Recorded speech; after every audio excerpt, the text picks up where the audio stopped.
She places the dinner in front of him with a thud. "Where did you get to?" "I stopped off for a pint with the lads," he answers, with his mouth full of casserole. "Well, you could phone home. That's the second time this week you went for a drink."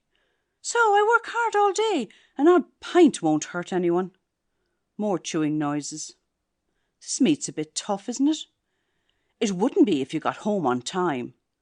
"God, you're becoming a right nag." "And you're getting more like your father every day."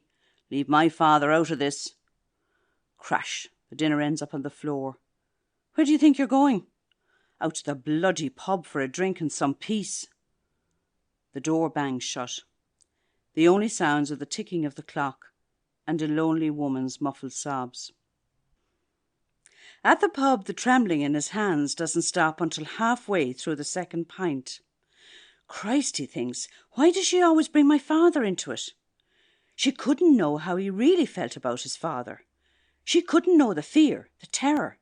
He'd never told her his dark secret when his childish frame had curled up in a ball under the bed covers, hoping not to hear that step on the stairs, the rough hands and the whisky sour breath. Then the pain, and the whispered threats, until one day he shouted, "No more, no more!" The bastard! No, he'd never told her.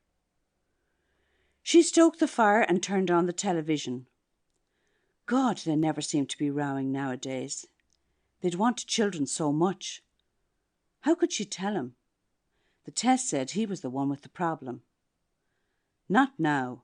She couldn't bring herself to tell him. He let himself into the house quietly. She was staring at the flickering television without really seeing it.